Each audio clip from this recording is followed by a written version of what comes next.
to another episode of Coder Conversations. We got our special guest, Sean. How's it been going, man? Dude, everything been good. Yeah. What about you, Terrence? How you been?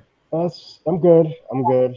It's hot, but I'm trying to enjoy, the good news of starting a new job soon. Um, Yeah, congratulations, man. Thank you, thank you. Yeah, it's a long time coming. Even like having that conversation with my lead was just like, he's like, man, I knew it was gonna happen. I just didn't know when. I could tell, Yeah, and I'm like,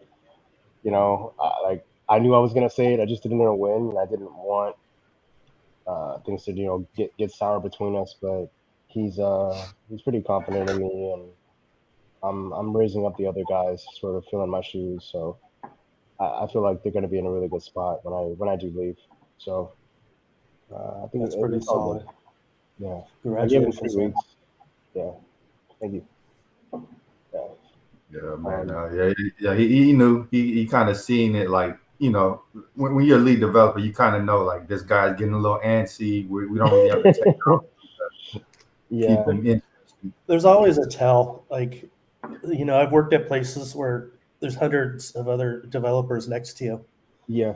and there's no obvious sign, Hmm. but somehow you just know something in their behavior change. Like sometimes some of them will get an unnatural interest in coding challenges. Mm, Some of them they just get, Yeah, as Kevin said, they just get antsy, they get detached. They get a lot of doctor's appointments. But whatever it is, you just know. yeah, yeah. Yeah, yeah. I could kind of tell something was going on in my current, or not my current, but my previous company when everybody was leaving, like all the higher ups. I knew something was coming down the pipeline. Like, like when project managers and, VPs and architects, they were all like running out the gate. So I knew something was coming. And then come find out, like, supposedly they laid off like 40% of the workforce. So, Yeah. yeah, there's always like little signs that you could kind of tell what's about to happen. Yeah. They usually cut Was it? senior managers last. They start cutting them first. You know that you're next. No, yeah. Yeah. Now, how was that conversation? Like when you let them know that you're leaving. Um, I mean, he said he would have preferred it through video because it was over Slack through audio, and Hmm. it was definitely like, well, okay, here's my 3 weeks notice. It was like, okay, I understand. Like, I kind of could tell that something was up. Um, uh, and I told him, I was like, I just don't have that same fire for the position as I used to, and I explained it. It's not necessarily like what I'm doing. It's just like I had to ask myself, like, am I happy? Like, do I enjoy what I'm doing? And I kept coming back to that same answer, like, no, no, no, no, no. And then Yeah. inevitably, I can't fix the funk with myself, at the end of the day. So, um, and I feel like, with this next winter, it's just time. It's time, and it feels scary, but I think it's just because I haven't explored a new area before in a long time, Hmm. and that's really the biggest fear is like, do I know React? Yeah. Do I know TypeScript? Yeah. Like, am I gonna have a hard time learning all the other stuff? Not really. Like, I know how to learn, and I think that's Yeah. probably the best skill I can have. So I think I'm ready. Is it tremendously different than what you're working with? Yeah, yeah. It's tremendously. It's night and day. So my current role is like managing Shopify stores, and that's mostly been on a CMS. And I've learned the backend, quote unquote backend language. Like Shopify has their own APIs and stuff, and I can run circles around that API, like with my eyes closed, and it changes, but like every 6 months, every year, like it changes. Like it's not like a big change, right? Yeah. Um, so this new role is definitely like completely different. Where like I said, there's some React and there's some TypeScript stuff, and I've been dabbling with it, but all the extra stuff on top of it, like unit tests and styled components and Redux that I haven't touched in like a while. All that, like on top of it, makes it seem a lot scarier than Yeah. yeah.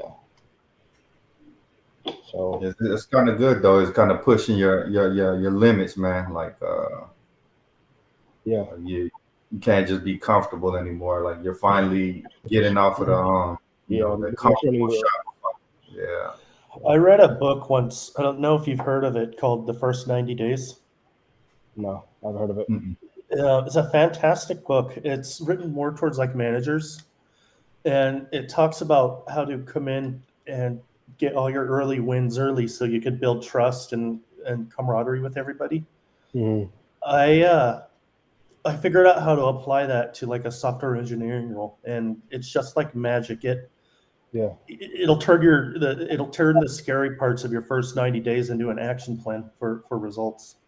All right. Hmm. Let me I'll buy it.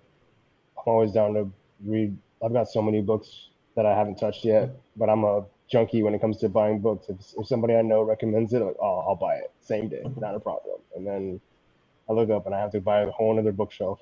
Oh man, you like physical books. Yeah, I prefer physical books. Like after looking at a screen for 8 hours, I'm like, I need to look at some other type of medium. Yeah. You're gonna love this. I don't know if it'll show through on the camera, but uh, this is my bookshelf. Oh my God. It's 1,200 Great. software programming books there. Like what is Oh that? wow. Like 3/4 of that is probably outdated by now, right? Uh, do I want to admit? I'd say most of them. I actually, in the last 2 years, they've been in a box because I moved out of the house, Hmm. and it's packed up into 90 boxes that have to be lugged around whenever I move. Mm. And I haven't missed a single one of them. I bought those in the days when they were more valuable than Google queries, but Yeah. now the stuff I do is easier just to Google for. Yeah. Yeah. Yeah.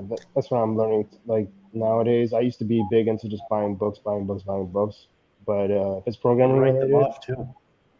yeah, yeah, yeah. Now I'm just like, let me just look at the documentation. Like, that's the best resource. Like Yeah. I'll just bang my head against some documentation until it clicks, or I can ping somebody to help me out to help it click. You know, the reason why is as soon as the next version of something comes out, you got to get the next book. And then you end up with a trail of books that represents every release. Yeah. To me, that's why it pays to get a Kindle, man. Like, so you don't have like, 'cause all that stuff, man. What unless you have a house that's yours and you plan on staying in there, it's such a pain to move. Hmm. Yeah. Yeah.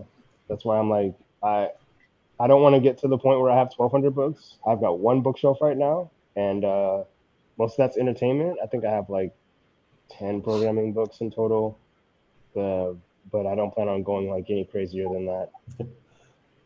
Yeah. Yeah, I loved to read. I read them all. Although I have to put a caveat. Some of those topics, 30 of those books have overlapping chapters. So I would Mm. read what's different between them. Mm. Mm. Yeah. Most of your books programming, you said like all of them are programming, or do you have like fiction in there too? Or C sharp, C++, HTML, CSS, JavaScript, methodologies like solid, domain driven design, unit yeah, testing, Mm. design patterns, stuff that I'll tell you the non-relevant books. I bought some fantastic books on parallel and high performance computing, but all that stuff is completely zeroed out by AWS.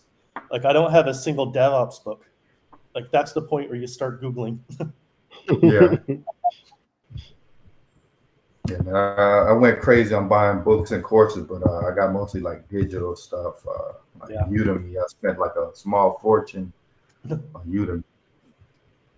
Yeah. In $10 increments. Because you think if you don't do it now, it'll be $300. It never is. Yeah. Exactly. That's how they get you. Yeah. That's how they get you. Like, I can't skip this sale. I don't know when it's gonna go on sale again. like yeah, well, you know, Udemy is kind of annoying because like sometimes you need the course, but then it doesn't happen to be on sale. You know, and it's like $90. Then 2 days later, when it goes back on sale. Yeah, that's always the worst. Or even with Steam, right? You'll go out, I'll buy a game, and then like 2 days later it'll be on sale. I'm like, you guys suck. Like, yeah, and I've No, I already buy Like, played it. digital books these days. Not technical ones though, because the kinds of tech books that I read will have a lot more math, Hmm. and you really don't want to be reading Kindle books with that. yeah. Have you ever thought about getting like a ink monitor? I thought about it, but Like, kind of what do you pricey. mean? What's that? You mean like that remarkable tablet, or an actual monitor? Yes, it's the actual monitor that uses the e-ink technology, Oh, so has like a little bit faster refresh rate, so everything's not like all choppy. Hmm. Uh, oh, I that's was thinking cool. I was thinking about getting something like that to read and like documentation or even books online digitally because looking at an LCD screen like for a Mm. long time and trying to read the text, it starts like burning my eyes. Yeah, That's why these. yeah, Yeah, same glasses here. help. Yeah. My No, my eyesight. boss has a remarkable, and Mm, funny enough, that thing is remarkable. It's just like a newspaper. It's like reading a real piece of paper. It's so mm. easy on the eyes, Oh yeah. and it's Uh, you, interactive. you you have a Kindle? No, he has. I have an iPad, but he has a Mm. remarkable. Oh yeah, yeah. The e-ink is like completely different than looking at an LCD. I'll say it's definitely worth the investment. Wow. If what are you looking at, Terrence? The remarkable. I never heard of this, but this looks really cool. Oh man, This is having Mm. used actually, one, like if I hadn't have bought my third iPad by then, I would have got a remarkable. yeah, the last tablet I had was the Nexus 7, like the like a tab, I don't know, 2008, 2009. I haven't bought a tablet in forever. Remarkable 2, 300 My last bucks. iPad was probably 7 years ago. When as soon as the smaller size Pro was Apple Pencil ready. Hmm. I mean, I think it's still current. No need to upgrade it. They haven't obsoleted it yet. Yeah, And in until this economy, I'm not happy to drop money. yeah. Oh yeah, Have your man. spending Have habits y'all like? changed? Hello? I'm trying to reduce mines, man. But you know, it's kind of whenever you try to save money, man, something always pops up. So you know, like the check engine light on my older car that just recently popped up. So Sometimes I feel like the purpose of saving money is because it's going to just get sucked dry in the future oh through yeah, through an that's how it all. unexpected Hmm. kind of stuff you can't plan for. Yeah, just Exactly. bundle it So it's away. like, thank you, God, for giving me the ability to save this, but phew, there it goes. Hmm. Actually, I actually read like a Bible verse about it. It says like, don't chase riches because they'll take flight like an eagle and fly Yeah, away. Yeah. It's true, man. money has wings. Yep. It'll go as quick as it came. Like what we're all making, what would be considered like a high salary to the vast majority of Americans, but it's still hard to like just feel like you're getting ahead. Yeah, Yeah. I think that comes with like setting expectations of what like defining that getting ahead, right? So uh I'm like, things are definitely going to change like monetarily, but I don't plan on uh trying to change my lifestyle to meet some weird standard because I Mm, have the income, right? Uh like going out and buying Jordans or a new car or whatever. Um I like to think of it as like if I don't change my spending habits, everything else can sort of be squirreled away for those like rainy days. mm, Um, and everything else just goes into savings. But ideally, that's my plan. Really, is to just keep my spending and everything the same that it has been, or even try to reduce it, like you and Sean were talking about, and then just save whatever is the difference. You Um, know, I've had money come and go, and I've had insane amounts of money come and go. yeah, And I'm 40. I just turned 46, and I'm in that it went, and I'm rebuilding again for the third or fourth time.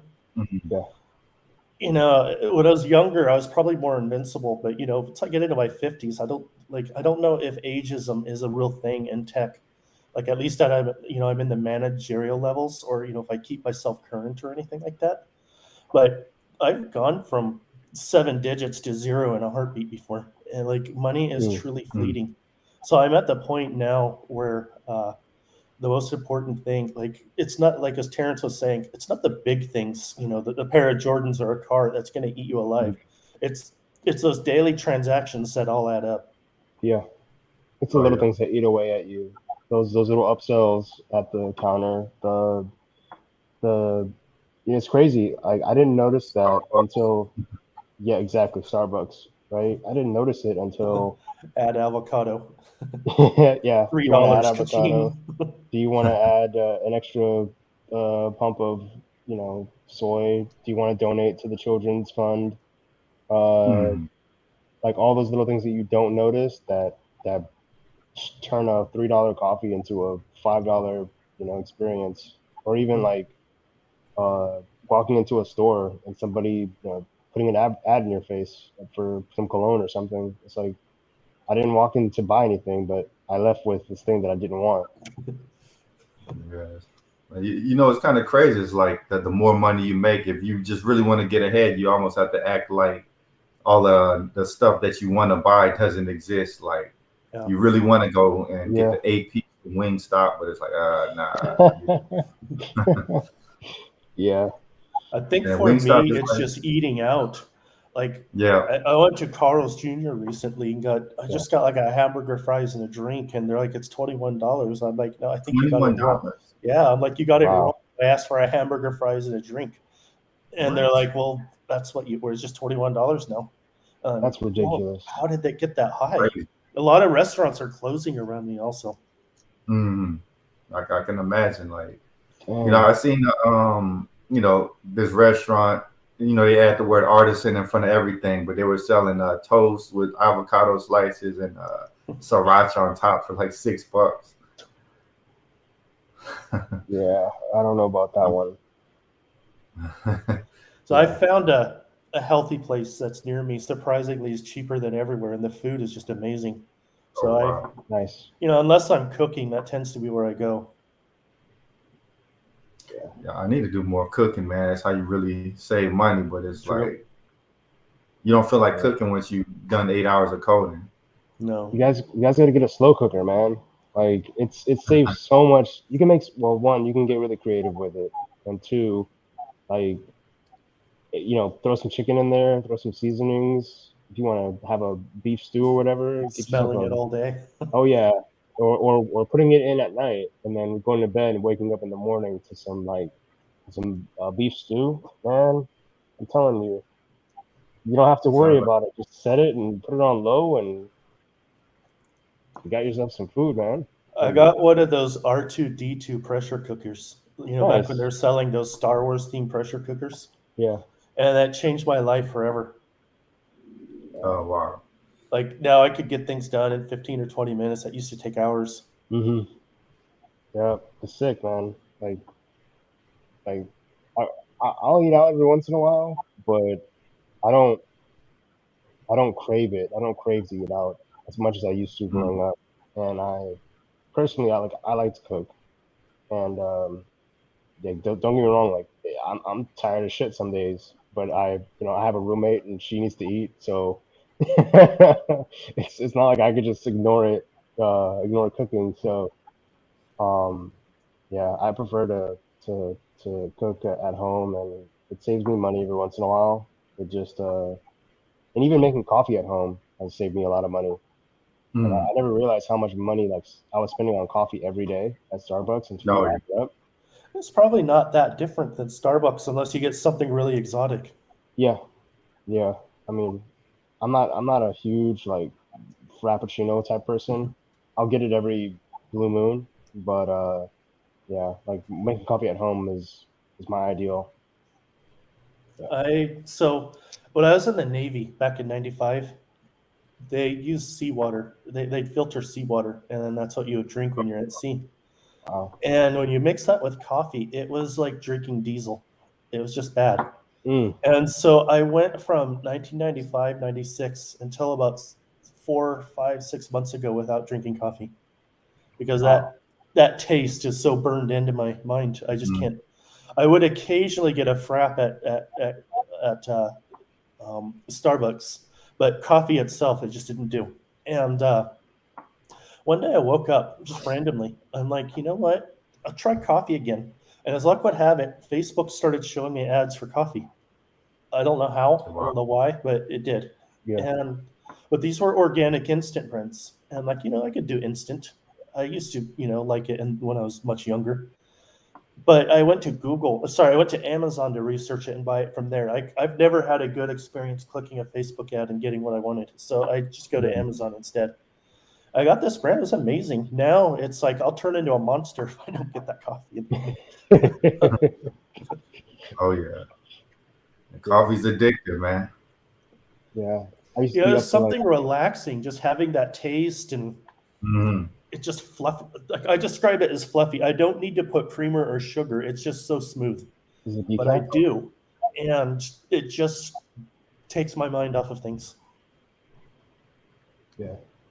Yeah, so y'all actually like the taste of coffee Uh, because a lot of people they don't really like the taste, but they just use it to get that get picked up. Or yeah. I For actually like me, the taste. I don't really take it black. Like I'll drink it black every like once in a while, but Mm. preferably I'll sweeten it up with like sugar or creamer or something. Um, but yeah, I never really drink it like black. I don't think I've met no like my I'll grandparents have to drink it send black. you the ones I got. You might change your mind. Okay, all right, I'll try it. Yeah. Um, I actually find a lot of coffees. Like I'm at a we like when I go into the office, it's a WeWork, Hmm. and they have their coffee that they do, but they have some really fancy machines where you push buttons and get these Mm. options. Hmm. Yeah.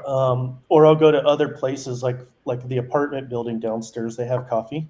I find it to be really acidic, and my stomach. I just feel like I drank a Yeah. can of tomatoes, Yeah. and so that's another reason I've avoided it. So in general, like Mm. drink water over coffee any day and get the Yeah. same pickup just by being in the sunlight. Yeah. Uh, so this is actually the one and only brand of coffee that I can drink that I So What's found. that's low acidic. Yeah, There's because I almost can't no really. acidic. Like Wow. it is so easy on the stomach. what's the brand? I have to try that out. Um, Give me just a sec. Let me look it up. I buy it on Amazon. I have like 8 boxes of this stuff just in case they run out, so I don't run out. Yeah. Okay. Um, I'll have a way to send you a link. It's called Mount Hagen Organic Instant Regular Coffee. Okay. Oh, there you go. It's HAGEN, Mount Hagen Instant Organic. Terrence, you just paste that in the uh, Discord when you Yeah. find it. Yeah. Let me There's a let me share my Discord. screen. Oh yeah, we got just our little Discord that we kind of converse in. Yeah, we can send you an invite. Oh, I could send it to you in the chat. How do I do Mount that? I Hagen. can't do it. It kind of sucks, man. We can never see the comments, So I'm I'll sure send it people to are you on talking. LinkedIn. Oh, I Okay, see yeah. it. I was spelling Mount Hagen wrong. HAGEN. Organic instant coffee. Yeah. $8.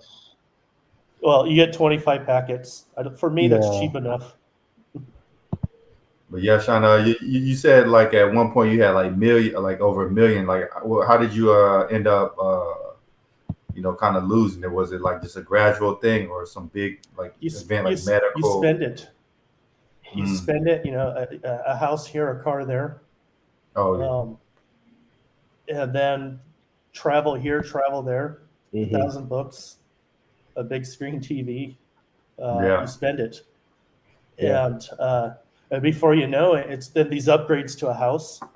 It's like, whoa, where did the money? I'm looking at my money. A Yeah. divorce, stuff like that. Hmm. Okay. Yeah, that's the big one. Like the I divorces, man. actually, I actually have a very, I probably have the world's most um, friendly divorce. There's just zero drama, but we split everything in half. Mm, yeah, man. So yeah, hopefully, man, you know, you can really recover. I think especially in California, it's hard to get ahead because everything's so expensive. Like Super. $21 for a hamburger, that's like mind blowing to me. Yeah. You It know, I is. moved into this apartment. I have a really nice apartment, one of those luxury ones. I moved in this apartment about 20 months ago, maybe 18, 19 months ago. And it was 2,500 a month, which was high at the time. Most other apartments would have been about 22 at the time. But if I move out today and I move in, they're paying $4,800 for the same room that I'm in. No way. What? That's crazy. And It like a and the rest of the city is like that. Like, you know, it's Wow. going to be more than 3,500 a month now when it was 2,000 just a year and a half ago. how can people afford that? That's I don't know crazy. how Like they afford it. Roommates. Yeah, that's my only theory. That makes sense. Unless I, everybody's an engineer in your building. mhm. I just don't like being a 46-year-old making 6.5 figures and having to have a roommate. yeah, it's kind of crazy, Yeah. man, when you think about it. Like we're all making six figures and like, you know, it's not like a given that we could just go out and buy a decent house. Like, you know, maybe No. get some like, nasty looking shack or something. But Yeah.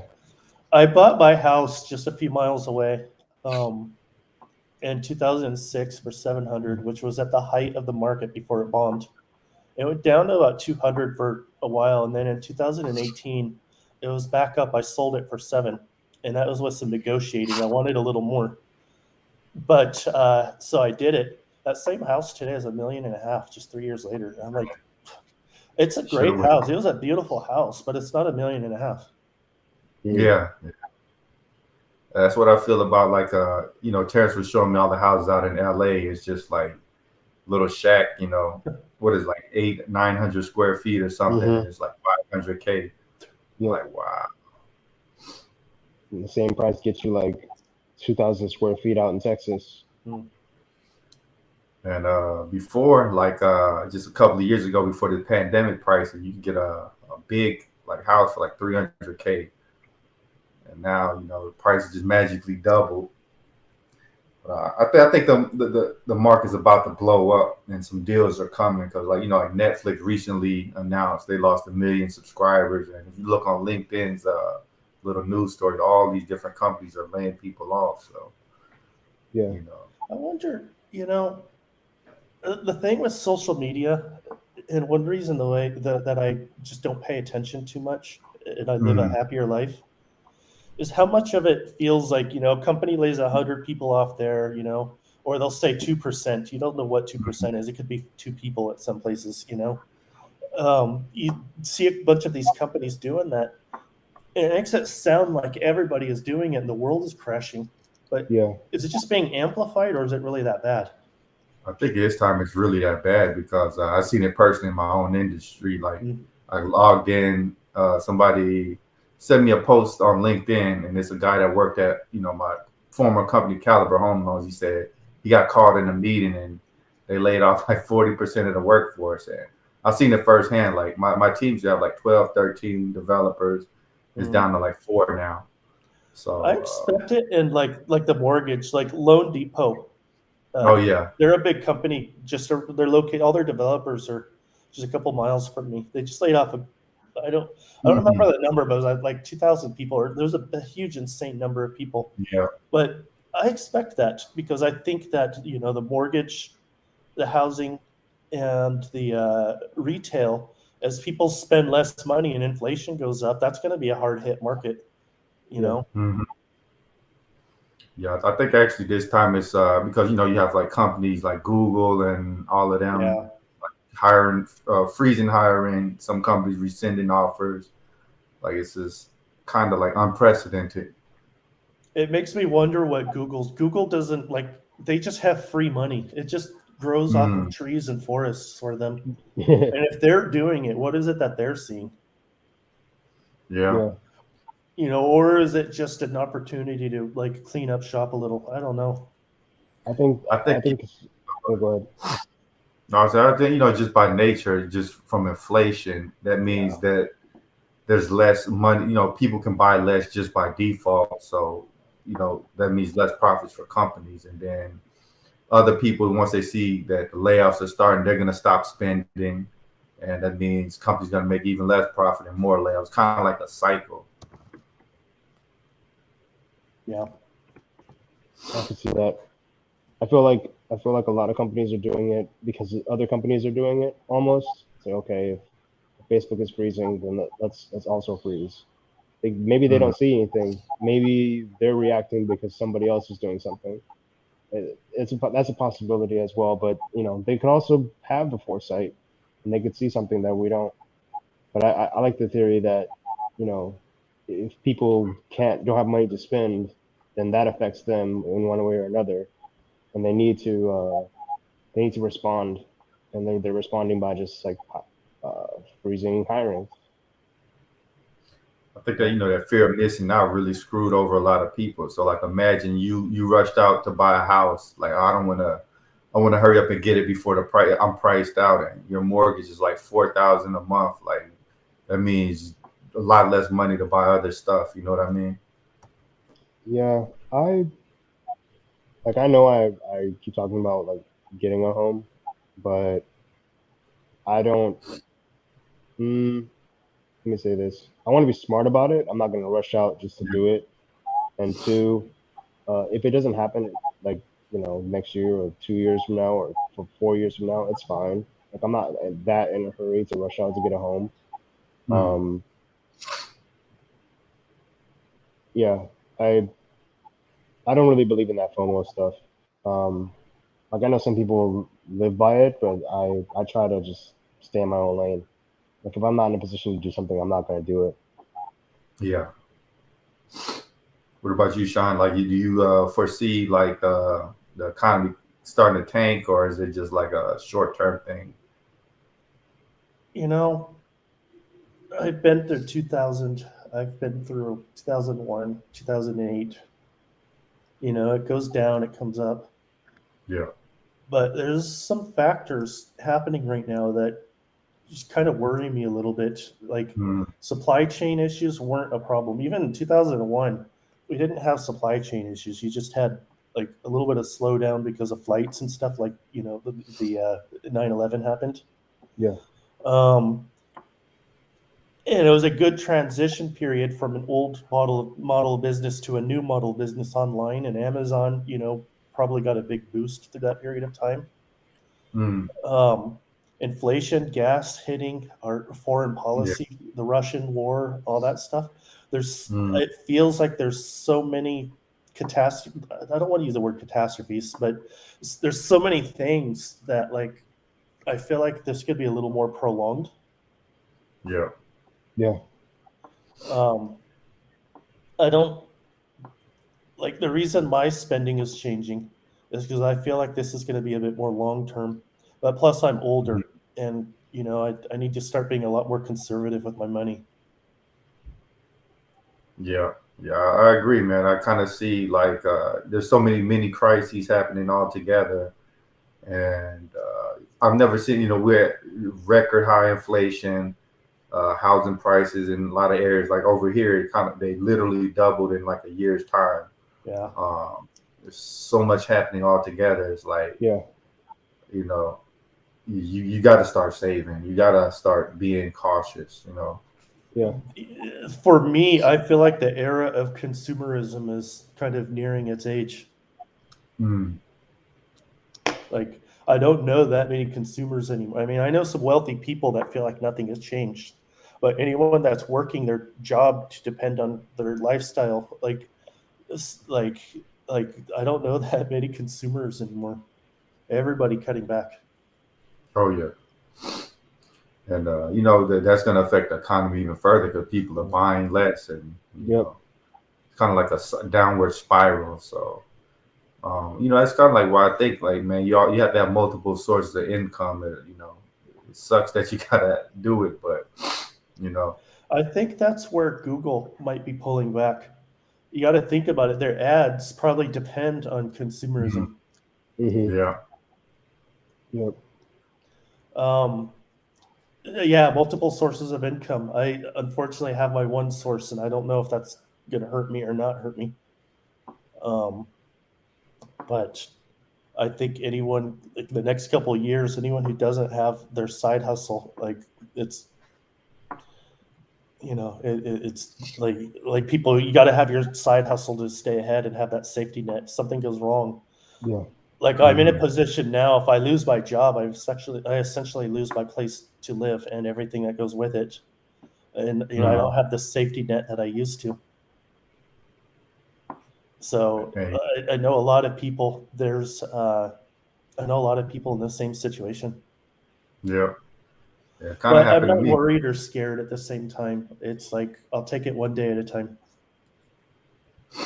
Yeah, because you know, like once I got this new job, my old job, you know, I gave them a 2 weeks notice, but they let me go like a weekend. So it was like a week that I didn't get, you know, that the normal paycheck. It kind of set me back. So imagine like that going on for like a month. Like if the new company said, "Hey, we're rescinding our offer," and I had to interview with all these other companies, and you know what I mean? Like Yep. even though we're making like six figures, it's not like we just have like a millions of dollars stored up in the bank. 'Cause, Right. Yeah. you I know, was And that. watching a. Sorry, go ahead. Okay. No, man, you. I was just gonna say like that's the scary part of it is like people see like, oh, you make this much, or oh, you're rich, and I'm just like, that's not mhm, true. That's not No, true at all. no. like you know, I yeah, that just means that I have a little bit more money at the end of the month, and you know, but it's not. I still go through the same things as everybody else: food, water, electricity. All these things still need to be paid. you know, it's so crazy. I don't literally feel like my life is that much different than when I was a kid. Like, Yeah. you know, you expect, oh yeah, y'all guys making six figures, y'all must be like jet skiing every day and pushing luxury vehicles. It's nothing like this. Like, No. I know people who make a third of what I do, and they live okay. yeah, Sometimes I feel like they live better than me because they know how to make better financial choices. That's what I it's feel about. like I've kind of gotten into the habit somehow of not thinking about money because I just always had it. Like I yeah, wouldn't say always, but I have it. And Hmm. so, I'll buy that $21 hamburger, whereas those people, if mm, it's not $5, they're not thinking about it. Yeah. I was yeah, watching a YouTube video a couple days ago, and he was talking about some of the mistakes that he thinks, as he reflected on his software engineering career. He was talking about some of the mistakes and things that he learned from, and one of them really hit. Well, he said that you're young. I had a lot of money when I was in my very early 20s. That's when I got into this career, and because I had the money, I just threw it around. Like, I'm going to buy that expensive car. I'm going to do these expensive trips. I'm going to Yeah. live in that expensive apartment. But because of that, my wealth is a lot lower today than if I had made other, smarter decisions and stuff like that. And so, yeah, it's just like I think what happens is you get more money, you spend more money. Your yeah. lifestyle sort of expands to reflect what means you have. Yeah. Mm. And And plus, I think like you know, the more money you make, say like you're working in a high paid tech job, you have to live in an area that's close by, and there's a bunch of other techies there, and you know the price of everything is just so much higher because you live in that area. Like, yeah. okay, say you lived in the boondocks somewhere, that same house would be 200K, but now since you're in the tech hub, it's $1 million. You know what I mean? So you're getting this, you're living the same as the person in the boondocks, but you have to make a lot more money to support that lifestyle. Yeah. You know what I mean? Yeah. That's why like remote work is a blessing because Oh yeah.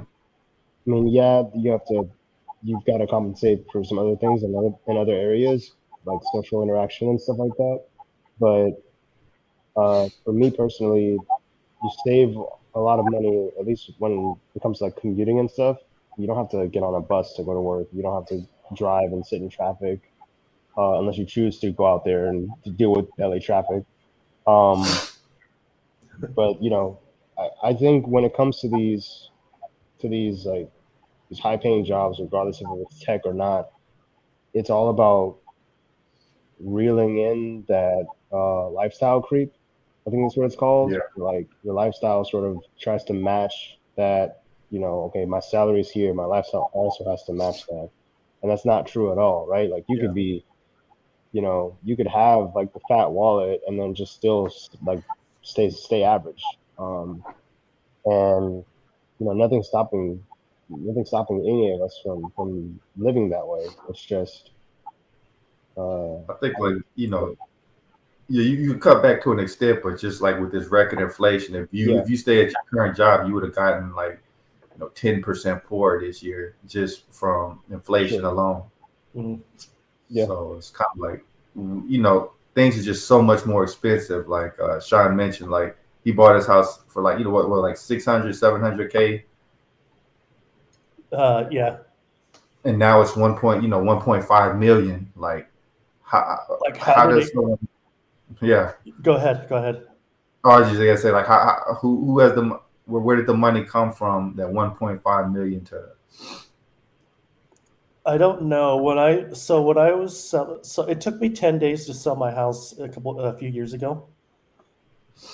Just because the house was nice, it was fully upgraded in every possible way. Double nice, cul-de-sac, hill in the mountain, low property tax, no HOA, stuff like that. Mm, In fact, the lowest property tax zip code in the state of California, and it was almost a flat 1.0.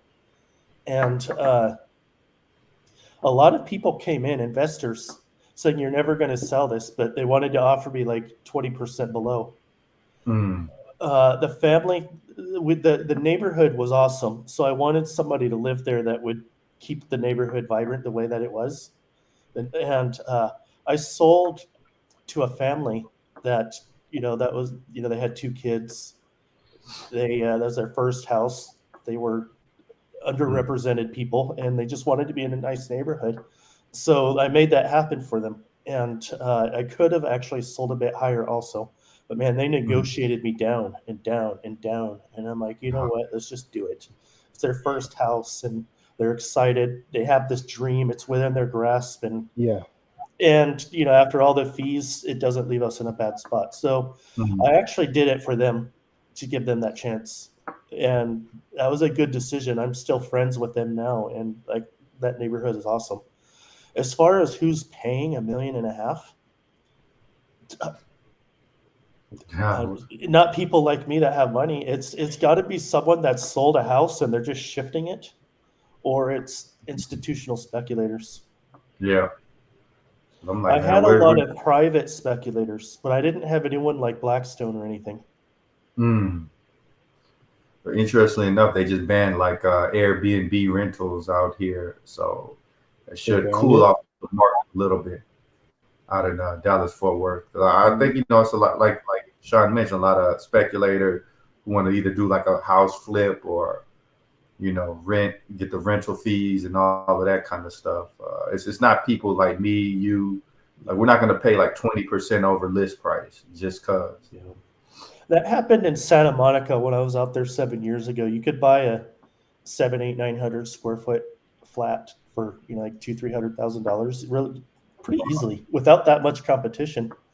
But Airbnb, people started buying those up because they sell them out for $5,000 a month.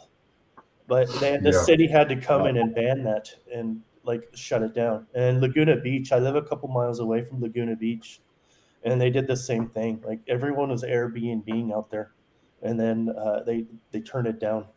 They shut it down. The municipality there, they shut it down like but that's a city that depended on tourism, Hmm. and there aren't that many hotels there, so I can't see why they would do it to protect the hotels. But it was driving the cost of living up so high there, turning like I don't want to laugh or anything, but turning like $3 million houses into seven. Wow, Well, that's crazy. Yeah, so I can see why they're kind of cutting back on that because I know they don't want the city to be just like a bunch of kind of like transplants, like people just getting in and out of houses. Like I guess they want the neighborhoods to be established with people that stay there for years. You know what I mean? Mm-hmm. Kind of like what you did. You didn't want to sell to just some random investor and they're just renting and profiteering out of it. Yeah, that was one part of it, but the other part of it was just my heart. Like, it's like, I know what it's like to want to live in what you would think your dream home and location. And with Mhm. their kids, they wanted to have a zip code with a really good school system. And it's like I could have sold to an investor who wouldn't care, or I could sold it to somebody who would have a better life. Yeah. But not everyone thinks that way. Nah, I don't think most people think that way. It's crazy. Get as much money as you can and don't worry about what happens after. That's what it seems like. Do y'all plan on staying in Cali, or are y'all kind of like open to like even temporarily moving to other states? uh, I might move. I might move. Right now, I'm trying to set my sister up, um, get her out of working part time. She works at a Mm, bakery, and she's been there for like the past like 3 years. And I'm like, you're spinning your wheels. Like every couple years, you'll get a 50 cent raise, and I'm like, yeah, you're not actually, you don't own the place. You don't have any investment in this place. Like the manager's just keeping you around because you know the ins and outs, but in reality, you're just hurting yourself. And yeah. so right now, like with this new position, like I plan on putting her through school and and like taking the brunt of like a lot of the bills and stuff. And then in 6 months or a year, like she'll be in a better position than she is now. Um, and uh, and then after that, I'll probably move. Where to? I don't know. I don't really have an idea, but I think it's just time to explore, the rest of the U.S. One of my employees, two of them, signed up for something called Tulsa Remote. They're paying them 10,000 each to relocate to Tulsa, Oklahoma. Wow. $500 a month stipend towards rent and a free coast Wow. space. And the apartment that I have here that I'm paying, through my rent increases have gone up to $3,000 for. Mhm. It's about 900 out there. So I'm Yep. strongly considering doing it for like maybe a year or two, redirect the money to, rebuild my foundation and then find another more permanent place. That could be it. But permanent for me sounds a lot more like Seattle or Denver. Mm. Yeah, Oklahoma is really nice, man. I've been out to Broken Bow, Oklahoma. Like it's crazy how it's only like 3 hours from here, but the weather is just so much like milder. Like if I just had a bunch of money, I could actually see like getting like a retirement spot out there. So yeah, I think that would be a good idea, man.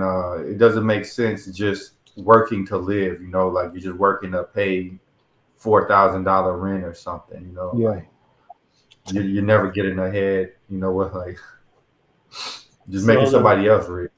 the crazy part is my mortgage on $700,000 was cheaper than my rent right now. That's crazy, Yeah. man. And I had a 4-bedroom house. Now I'm just at a 2-bedroom apartment with one empty room. And what's crazy, they can ratchet up the price at any time, really. Like, Oh, they did. So it was in our contract that um, I was supposed to get a 60-day notice to my rent renewal, which would have landed me in December. But last year, rents would have gone up 5%. And January 1st, they changed the law so it could be 10%. So they waited till January 1st to send me my notice. And it went up 10, not 5 or it would have been 6. Wow. It's like I'm looking at a $300 hop. It's like that's just insane. Like it's like my $700,000 mortgage was less than that. I think my cousin, her rent went up like 400 or 500. Well, if she would have renewed, I think she decided to move back home. Like, it went up $500 a month. Like, that's insane. Yeah, that's when you start with a high base, those percentages will kill you when they jack it. Mm-hmm. Here, there are limits to how much they can raise it, but I know people that live in places where there are no limits. Wow. Mm. So yeah, I think it might be a good move to go to Oklahoma for a while, build up, and you might actually like staying out there because I kind of feel like that's probably going to be the next like Austin. Austin's like pretty a mini California, so they need like a new place to create a new tech hub. So you get in early, maybe buy your house, and all the tech companies start moving out there, and then the value of that house goes crazy, and you can just sell that and move wherever you want. I think it's pretty much how you so-called win is just getting in early. That's the big thing. Like, Well, Yeah. I mean, there's another aspect. I've carried enough 30-year mortgages to know that if I could do it again, the way to go, if you're able to afford it, is a 15-year, pay a little extra, see if you can knock it down to 11 years. Otherwise, like my 14 years in that house, the lowest interest rate I could get at the time was 8.9%. And it went down to like 2% shortly after. But it wasn't Freddie Mae or Fannie Mac. So in my entire time carrying the mortgage, I never got to enough equity to refinance. They would not refinance. So you said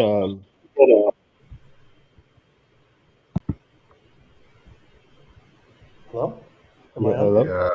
yeah, my thing is spazzing out for. I don't know what's going on with my camera. Okay. Can y'all hear me? Yeah, we can hear you. Yeah. Okay. So I had to carry the 8.9% the whole time. And because of that, I ended up paying over $500,000 in principal on a $700,000. An interest on a $700,000 principal. Wow. Oh, If I had a 15-year, I did the math. I wouldn't even have paid a remote fraction of that, and I would have had it paid off by the time I moved out. Oh wow. And I had the money to do it. I could have. I just wanted lower payments, so I took a 30-year. Yeah. I think that's what happens to most of us. We kind of try to, we want more house, so we'll get the 30 years, so our payments will be lower. You know what I mean? And we get a Terrence, you were little. saying? I feel like I could have interrupted you there. no, it's all good. I was just curious about the whole you said you bought a house and paid it off in 15 years. Is that right? No, sorry. I bought the house, and like if I'd have taken a 15-year mortgage instead of a 30, Yeah. it doesn't really double the payments. It goes up by a different percentage, but the house could have been paid off either in 15 years, or since I paid a little extra, a little bit sooner. Yeah. But that's the way I would do it, because at that 8.9% interest that I couldn't refinance because it was a private lender, Yeah. I ended up paying over $500,000 in principal over the 14 years, the 13 and a half years I was there. Got it. And so it's like I felt like I was just putting money into something that wasn't actually getting paid off. And I had 2 loans on it. One of them was a like a HELOC, but it was locked in, and that's actually where most of the money went. And then the main loan that actually got paid off pretty normally. Yeah, I think that would be a good topic for like another show, like getting into buying houses and what are the pitfalls and everything. Um, like one of the things I hear a lot of people is like sometimes they buy too much house. Like the house is so big, AC and all of that is crazy expensive. Watering the lawn is more expensive because they have this huge lawn. Like it's not stuff that you would know unless you actually buy a house and then it pops up. Associations. One of them, Mm. reading so most people when they sign the title papers will Mm. go in and just sign because it's like 100 or 200 pieces of paper. And at least in California, being a full disclosure, it's just so much paperwork. And most people go in, they sign it, they're out in an hour, they never read it. But we did, and it took us 5 hours to read it. They brought us in at 8, thought we'd be out at 9. We were there till like 2 in the morning. But at the very last minute, we found a clause that was different than what we agreed to, and we couldn't agree to it. So we changed. We're in the last week of escrow, and we changed to a different lender. And 3 years, and that was on a rental, not the one we were living in. 3 years later, we saw in the news that same lender was defaulting on thousands of people in that same state for that same Dang. clause.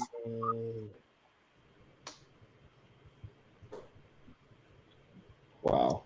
It's crazy. That's why you read everything, man. You have to, because the courts will hold you to what you signed. Oh yeah. So like, you know what I'm saying, like with you like really, you know, having been there and done that financially, what are some of the other pitfalls that, you know, people who are getting started, they don't really think about? HOA.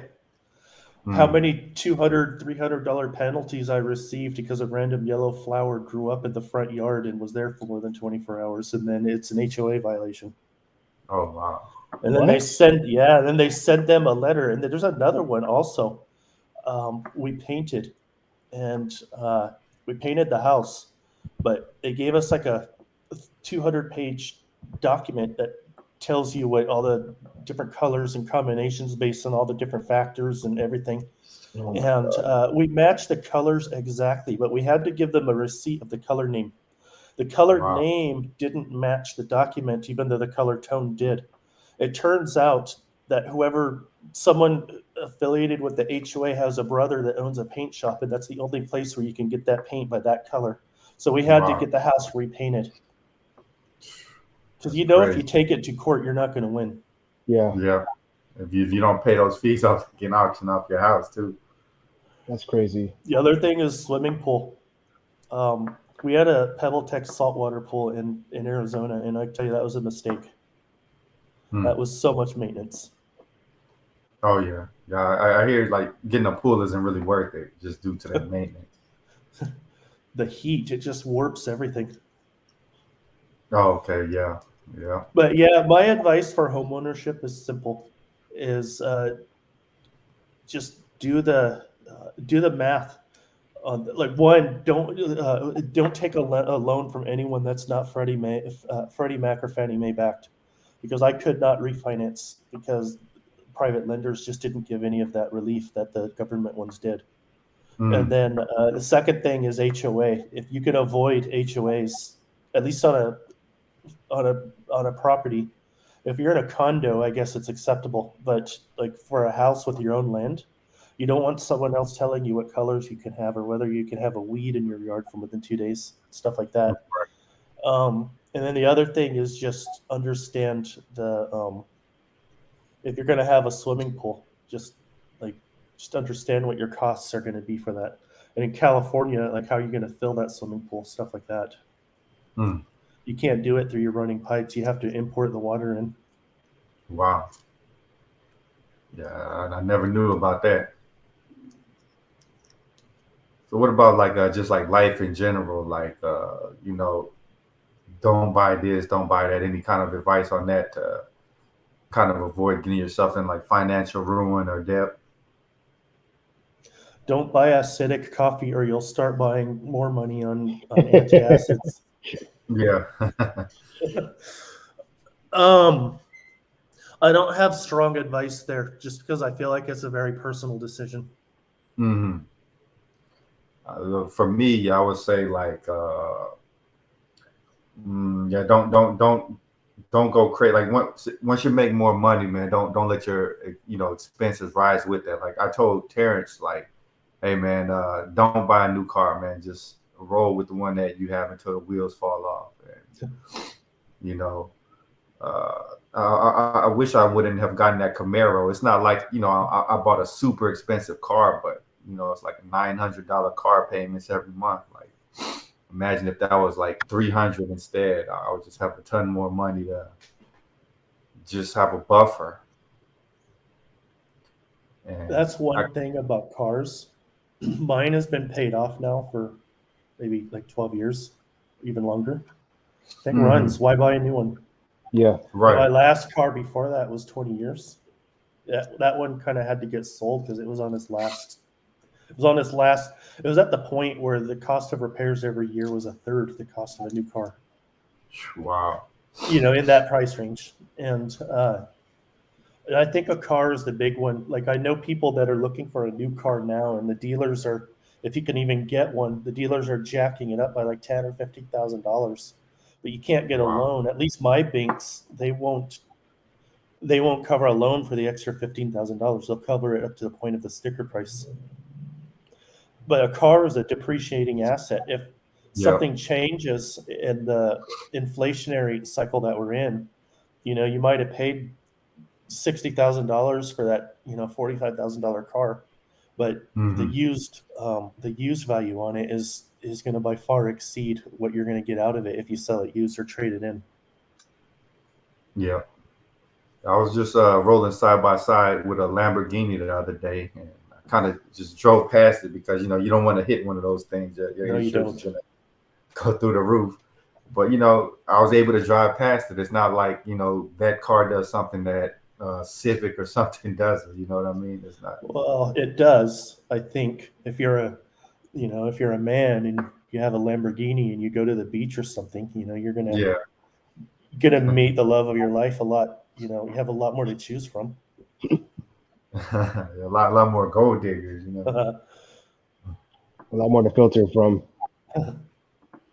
Oh yeah. People don't think about the maintenance costs, like you mentioned. No. Hmm. That in the gas, like you have to use premium with those sports cars. I have a friend who does have a Lamborghini. I don't know how it's pronounced, an Aventador, and somebody hated on his car and took Mhm. a can of motor oil and splashed it on his windshield, which in Whoa. itself wasn't a big problem, but it leaked down to the motors for the wipers and the engine, and so he had to have repair work done on that, and it ended up fronting him $18,000. Wow, that's insane.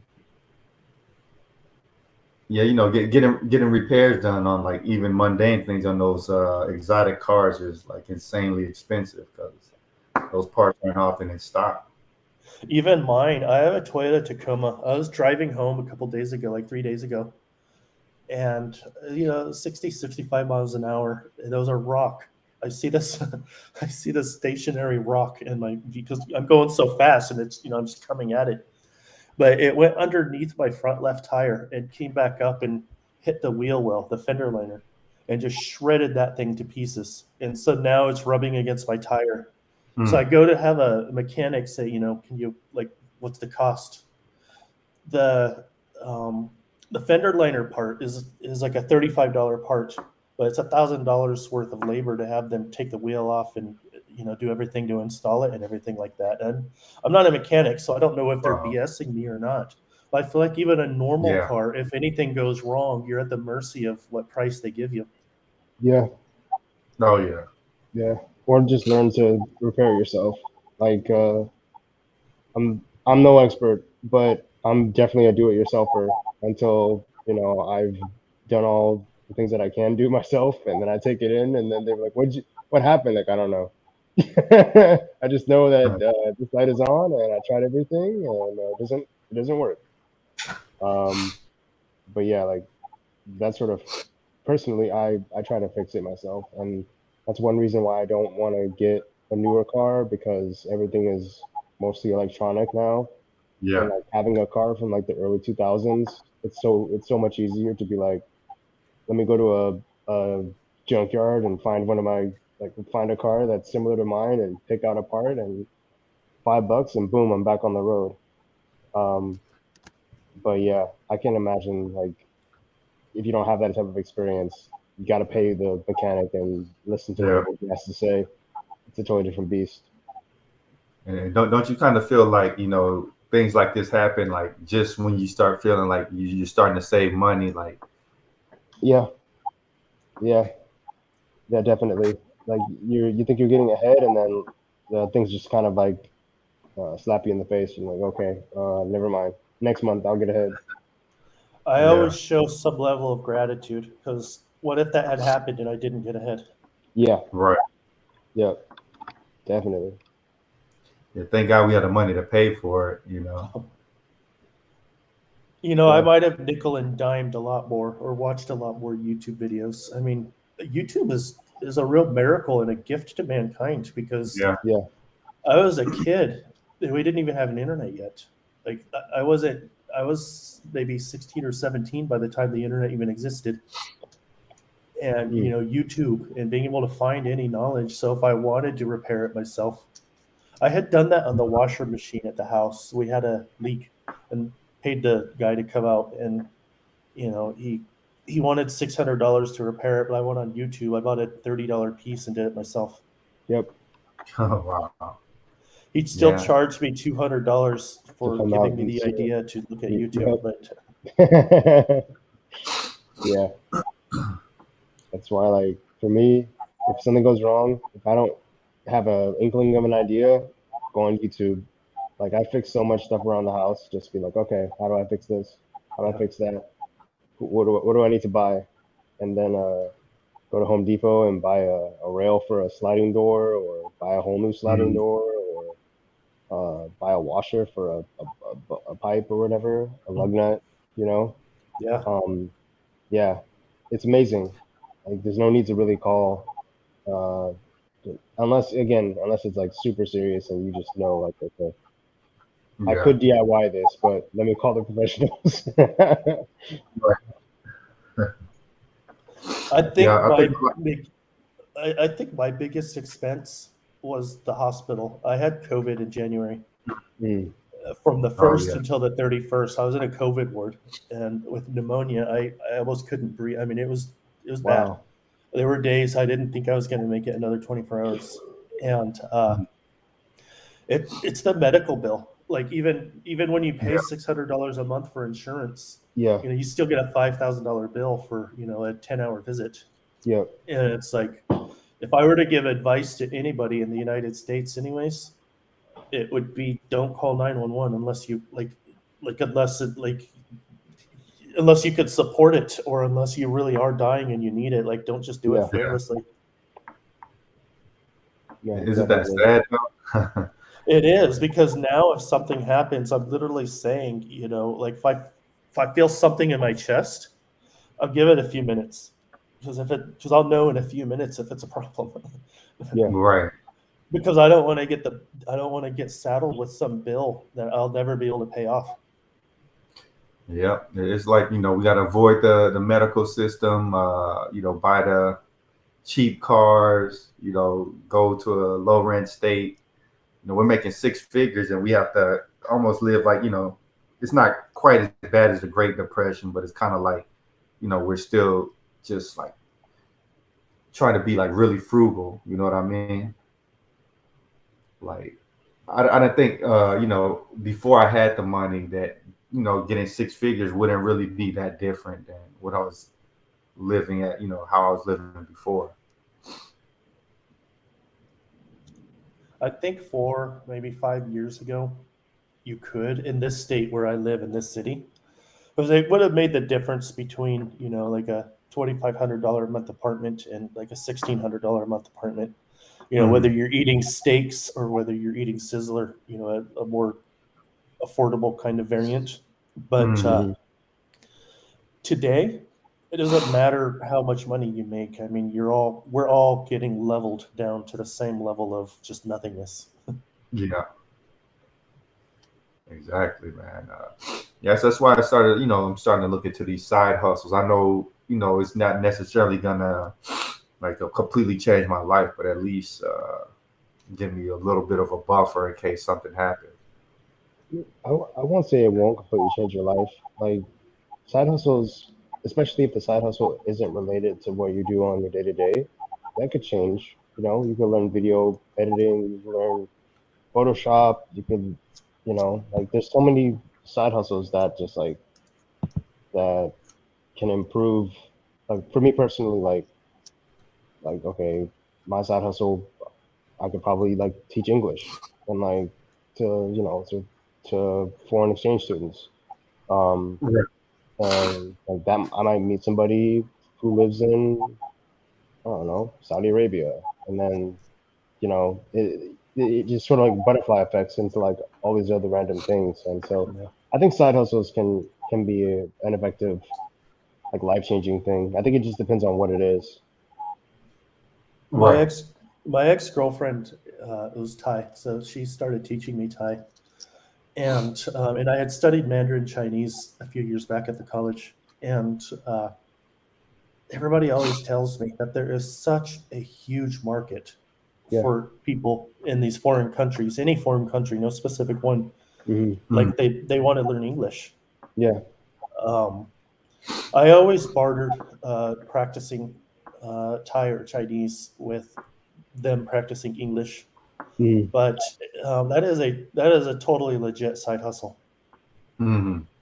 There's Yeah. such a demand for it. Yeah. Could you see yourself doing that in your free time, like To be teaching English? honest, I will tell you right now, to get out of tech and out of the cycle of always having to keep up, always having to be competitive, Yeah. if I could clear out my debts and get myself back to 100% debt free again and have that debt free lifestyle, I would probably leave tech or keep my foot in it and use it to help doing something completely different. Yeah. Yeah. A lot of people been saying that. I've been kind of thinking about that myself. Like it wears on you after a while. Like always having Yeah. to learn I wrote something my new. first line of code in 1987, and as a professional, I wrote my first line of code in 1998. And after 25 years of doing it professionally, I mean, the grind is just exhausting. Yeah. Yeah. It can be. Yeah. Leadership, I think, is better. I like it a lot more, but I haven't escaped the need to get delivered on time and the consequences if I don't. Yeah. Mm. Yeah. Yes, it's always some kind of pressure. Like you never really feel relaxed, like fully Yeah. relaxed. Deliver, deliver, deliver. That's Hmm. I think it's worse right now. I definitely push myself harder now because I know, we're still at an early stage startup, and I don't want to lose any opportunity that would end up having to cause me to get laid off or anything. Even though I'm the CTO, I mean, I'm not immune to it. The company has to grow, and the amount of pressure, some of it I put on myself, but mhm. there's very real market pressure, especially with everything that's going on and investment cutting back, and we need an investor, stuff like that. I'd Mm, rather say we're looking for one. right. I actually want to leave the industry, so I got to. Um, in the What's your next few exit plan? years, I'll be positioning myself to do so. Yeah. What's your exit plan? To get 100% debt free and then pull the ripcord? Well, I'm a slave to the debt right now, and Mhm. so um, it won't be pulling the ripcord. I think what'll end up happening is I'll find another thing that's completely unrelated to it, and I'll do that, but I'll leverage my skills sort of like as an enabler of it, but not just completely cut the cord. I think Right. what'll happen is I won't be an employed individual contributor or an employed like a director of engineering or something, but I'll be able to use my skills to help other people or to use it in some other unrelated way. Could you see yourself doing like a tech coaching, like coaching people who want to get in the industry and teaching them what they need to know, etc. I did that. I taught at a few coding schools, and I had my own startup teaching people FANG interviews Mm. very, very successfully. I got 300 people into these things, but that's even more exhausting than what I'm doing now. Oh, okay. I would mentor people. Like right now, sometimes I'll see people on LinkedIn, that are struggling, and I'll offer to help. A lot of the times my heart will go out to somebody that's had fewer opportunities in life than I did. And so if I could use my knowledge and skills to give them an edge up, my heart will be such that I'll make an offer to do so. But to this date, anyone I've offered to do that for free never took me up. It's always the people that have to pay. Yeah. Yeah. That's the weird thing about it. Like, people don't take things serious unless they put their own resources up, you know. I'll get people that say that you read on their LinkedIn will say stuff like, I went for a year without money. I'm trying to get my first job as a developer, and I'll offer to help. Just see where it is. Is it the resume? Is it the phone screen? Is it the interview? Is it the tech skills? Is it the negotiation? Where is it that the problem is? And I can help. And people will say, no, thank you. I'm an excellent software developer. I could do this. Yeah. And it's like, okay. That's why. Yeah, no, you got to be humble, man. If somebody's giving you a handout, man, I take that any day of the week. Oh, this guy wants to look at my resume? Here, take a look. It doesn't hurt me to copy and paste the PDF. You know, especially when somebody high up in the industry says, "Hey, you know, I want to help you out." Like, you have to be open. Like, they're in a position to actually maybe even give you a job. So how do you just turn it down and say, "No, I'm good"? I would have definitely converted some of those people, very possibly, anyways. But I always approached my mentoring from the perspective: if I'm hiring, this is what I'm looking for. Yeah. Mm-hmm. I tried offering mentorship. I find like it's not what I thought it was gonna be. Like, you almost, you know, initially you think, you know, you're gonna be like a Mr. Miyagi and craft a plan for everybody, and they're gonna follow it to the T. It's more so like they pop in with questions every week, disappear, pop back up, and that's it. Yeah. Mentorship with me is actually very interesting, and it's going to depend on the individual. But very often, for those that have decided to pay and take me up on it, I would give people objectives that very much relate to what they'll be doing on the job, and that if they accomplish it, they'll be better at interviewing. But I'll do it with them also. I'll sit down there and I'll share the project with them, so they're getting to pair programming and they're getting the feedback, and they can give me feedback so they can learn how to do that and stuff like that. But I think a lot of people feel like mentorship is having a butler that just caters to you ever. Like I've had people say, oh, you want to mentor me? Give me a resume of your references and how you do it, and then maybe I'll consider you as a mentor. It's like, I'm like, okay, well, I mean, it's not a job search, you know, if I'm volunteering my time. Yeah. And this was you offering to mentor them for free? Yeah. And they're literally saying, like, you know, give me your resume and let me check out your references, and, you know, maybe I'll see if, you know. And then they wanted a full syllabus, and I'm like, I'm not writing a syllabus.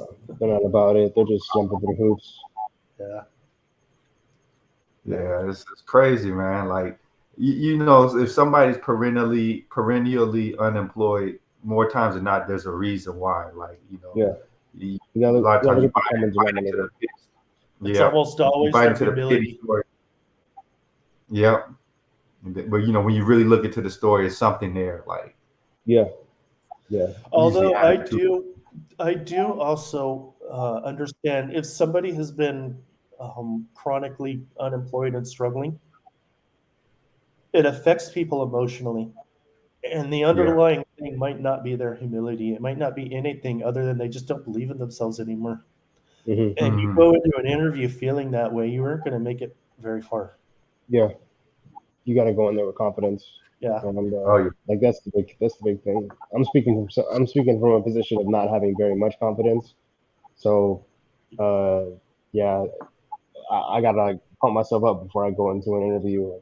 Like, I'm the man. I got this. And then, you know, I can have that energy last for a good, you know, 30, 45 minutes. And then when the interview's over, I go back into my little I'll be whole, but like, what are some things that you do to maintain your confidence, like overall? Like if you go through a period of time where you're just not feeling it, like what are some things that you have done to try to pull yourself out of it? Definitely, like for me, it was like I've been on this. Let me not give let me stop myself. Working out has been a really big help for me.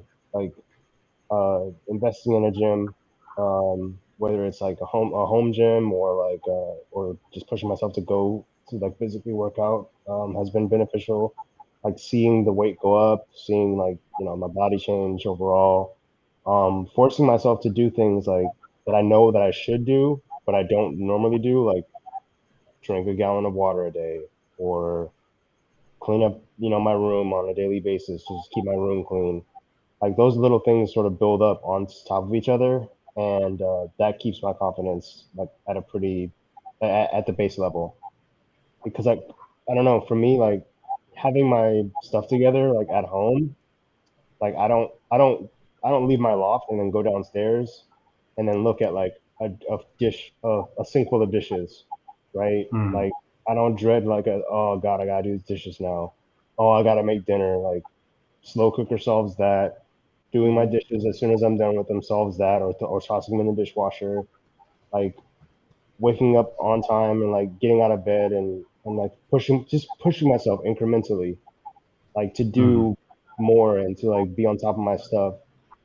Like there's this guy that I used to watch. He passed away. His name is Greg Plitt. He was a bodybuilder, but he had a really good quote, and he's like, when you wake up in the morning and you hit the ground running, uh, you start your day at 5:30, and then you come home at 7, and you've already by 7 o'clock people are just barely getting out of bed, and you've already accomplished so much. And I'm just like, holy shit, like that's amazing. And then like I've started doing that consistently, like waking up at 5 a.m. since the beginning of this year, and like don't get me wrong, like some days it's like, oh, I don't want to do this, but other days it's like I just feel like I'm the man. And yeah, it's those little. It's all about how you do the little things, really. Yeah. Yeah. Yeah, I think for me, it's kind of like knowing what you're good at and knowing what you're not good at, and realizing that a failure isn't the end of the road. Like before I got this current job, I was interviewing like crazy, and uh, you never really know why a company's going to turn you down. Because I got to the last round with a lot of companies, and they just ghosted me. I was like, I don't, what did I do wrong? No feedback, nothing. But this company, I didn't feel like I interviewed particularly well, and I bombed the back end part of the interview, but they still made me an offer. So you never really know why a company's going to hire you or not. All you can do is just sell yourself and Yeah. let the cards fall where they may. Yeah. I think just being outcome independent is key for me. Yeah. When I left Experian as a software architect there, freecreditscore.com, I was one of the inventors behind all that. And I had a very strong fear of public speaking. I could Mm. not get in front of a group of people and speak. I stumbled, I fumbled, I couldn't get my thought. It was brutal for me and for the audience. But interesting enough, when I left to produce the people I wanted to hire. And somewhere along the way, I found myself in Santa Monica at one of those WeWork kind of places. And I met some people working on some pretty cool things. And I thought they were a startup, but I found out they were students at a coding school. And that very coding school had an opening to be for a founding instructor there. This is, like seriously, like the thought of me getting up and teaching when I have a fear of speaking. And this particular program focused very heavily on data structures and algorithms. And at the time, for many years, I couldn't comprehend. I would go through the books and the tutorials, and I couldn't comprehend. So I'm like, I'm probably not even going to get through that interview Mm. for a number of reasons, but I did it. And I pressed myself so hard to get ready for that interview. And it was not an easy interview at all by any stretch. I had to teach the class as if I was an instructor for the day. And if they liked me, more than anyone else who interviewed there, then I'd get the job.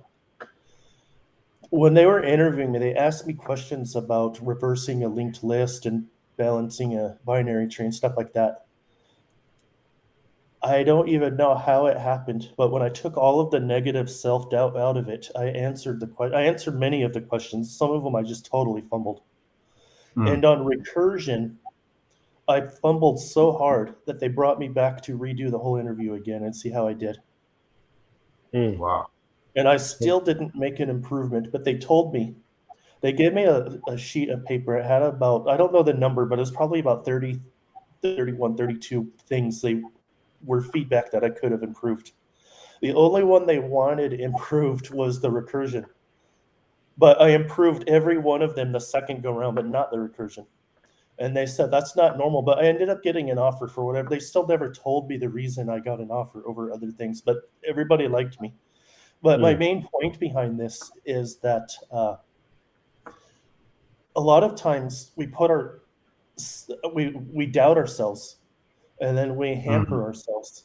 But even though I had a fear of public speaking, a very, very real fear, and even though I didn't yet believe in myself on the algorithm side, I had an aha moment during that interview that just snapped me out of it.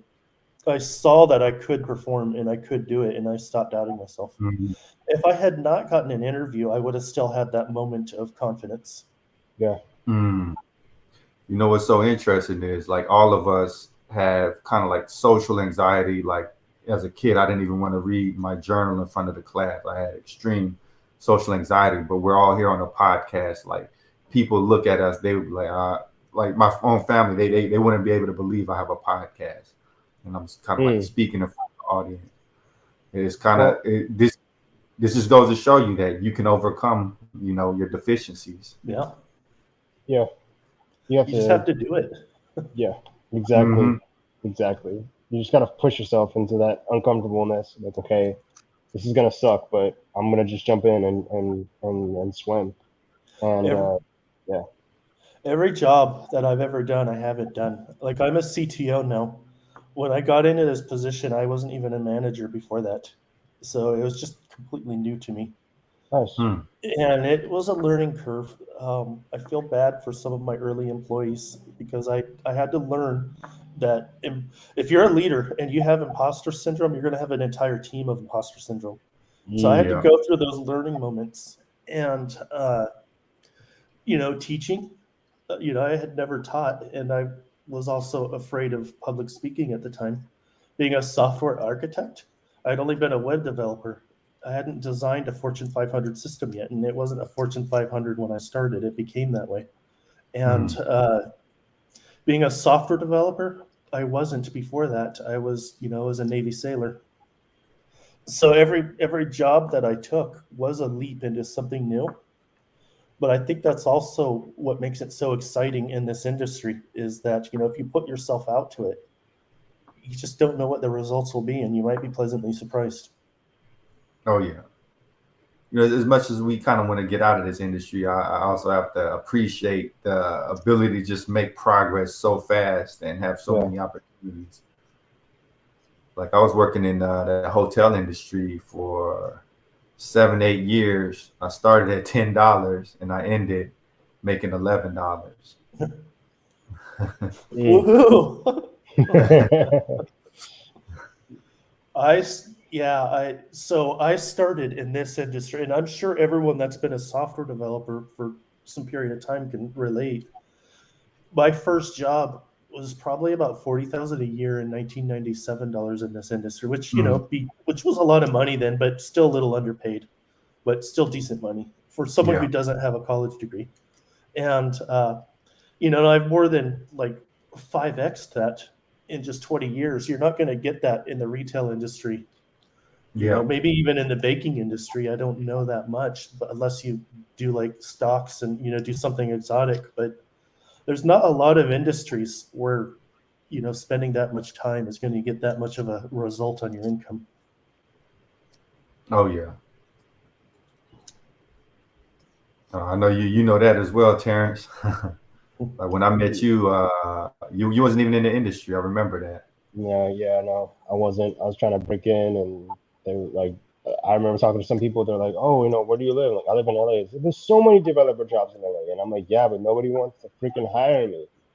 And yeah, um, it was only until, what is it? I was just like, I think I call it tutorial heaven, where you like do a bunch of tutorials and makes you feel like you can be a developer, but you're not actually like building things. You're just being told what to write and stuff. Yeah. And I was still doing like tutorials and stuff, and I applied for this TA position and I was like, okay, I could be a TA, whatever, for UCLA. I didn't know at the time that it was actually for a coding boot camp, and it was only until I went there and I learned like, oh, here's how you actually get a developer position. You talk to somebody and have them recommend you instead of like just tossing your resume on a pile like into the void, right? So yeah. I feel like networking is ideal.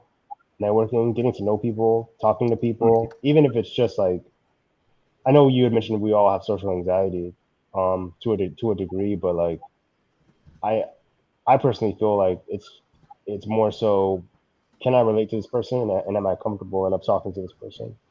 Yeah.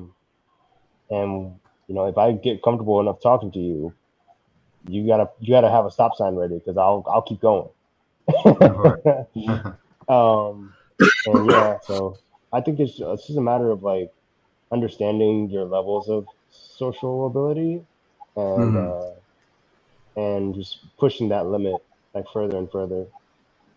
I think that's like probably my biggest weakness is just networking, but I find that you make so many opportunities just by meeting people. Like, me meeting y'all, we have this amazing podcast, Yeah. And just, then go ahead. oh, yeah, just from me posting on LinkedIn is how I got like a lot of interviews. Like I don't even have to apply to companies anymore. People just say, hey, looking for a job. And they probably seen a post on LinkedIn that I wrote or something, and they hit me up. So like networking is like you have to think of yourself as a brand, and if you don't market yourself, nobody's gonna purchase your product. Right. Yeah. And a big thing I want to say is like, a lot of people reach out to people just because they want a job, and I don't understand that. I prefer to get to know somebody instead of just saying, oh, you want a job? Do you want a job? Or do you have a job for me? And I'm like, I'm not going to respond, because I feel like that's purely just business. And I get it, Right. you just want to get to the point, and this is, your point is, do you have a job for me, or do you want a job? And it's not like, hey, how's it going? Well, I don't know who you are. I don't know, who sent you, or where you're from, or what you want. But I feel like real relationships and really getting to know somebody, that leaves a better impression in my head of who this person is, instead of, okay, yeah, this guy works for this company, maybe he can get me a job. To me, it doesn't work that way. Like Right. I'd rather like sit down and talk to this person, like understand who they are, where they like form some type of relationship or friendship or acquaintanceship or whatever. I don't know if that's ever happened to you, Sean, where you just get like, you get people that reach out to you, uh, and it's more so just for business instead of just like, hey, likes your post or something like that. Yeah, it's different when my title doesn't say CTO. When it does, it's such a different, like, you should see what my inbox is. But I get a lot of people, like, I'll say something on LinkedIn and they'll DM me and say stuff like they're like, how do I make this more generic? I don't want to call anybody out or anything like that, but take your time. their way of reaching out puts the burden on me to reach back to them. Yeah. That's just not going to happen, because I don't know if like it's legit, it's not legitimate. And I understand it's cultural. For some cultures, maybe that's normal. But even so, but there are other people that will just totally like, I've been reading your content and I like it. I'd like to connect, and they're not looking for a job per se, or at least they don't jump into it so immediately. I think that's how I connected even with Kevin. I don't remember Kevin, but I might have even been the one that reached out to you Yeah, because you did.